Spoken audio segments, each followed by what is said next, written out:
दोस्तों अभी रुपया डॉलर के मुकाबले 90-91 के आसपास चल रहा है और आरबीआई इसको यहाँ तक आने क्यों दिया, ये अपने आप में एक सवाल बना हुआ है। देखिए, अगर आरबीआई आज चाह ले तो रुपया को धीरे धीरे स्टेबल कर सकता है या फिर उसको कंट्रोल में ला सकता है रुपया ज़्यादा खरीद के। उसके हाथ में ये है,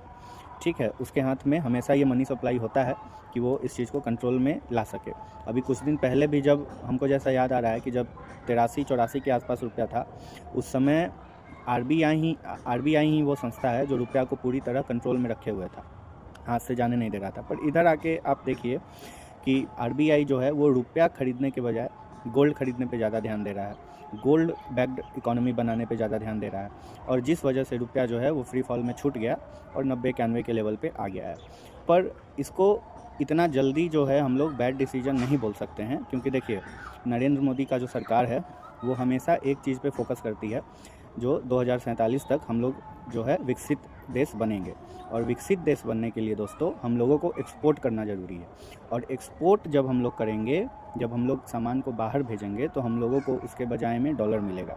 और जब डॉलर मिलेगा तो डॉलर कम मिलेगा तो हम लोग कम कमाएंगे, और अगर डॉलर ज़्यादा मिलेगा तो हम लोग ज़्यादा कमाएंगे। अगर डॉलर 90-92 पे रहेगा, 100 पे रहेगा, तो हम लोग जब सामान को बाहर भेजेंगे डॉलर में रुपया आएगा तो हम लोग उसको 90-92-100 पे भेजेंगे, और अगर 80 पे रहेगा तो 80 पे भेजेंगे। तो देखिए, ये मेरा अपना सोचना है कि अगर किसी भी देश को लॉन्ग टर्म में एक्सपोर्ट ओरिएंटेड देश बनना है,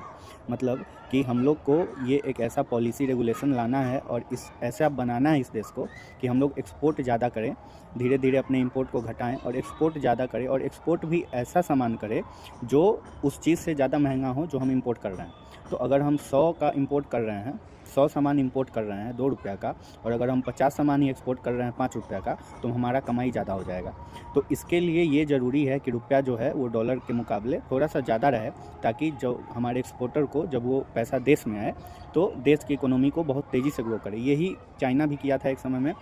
और जैसा कि अभी लग रहा है हमको, ये मेरा पर्सनल ओपिनियन है कि भारत इसी ओर बढ़ रहा है, क्योंकि जो आरबीआई है वो गोल्ड खरीद रहा है, रुपया को अभी बिल्कुल छोड़े हुए है, उसको अपने हिसाब से स्टेबल होने दे रहा है इंटरनेशनल मार्केट के हिसाब से। तो ये एक वजह हो सकता है रुपया के 90-92 तक पहुंचने का।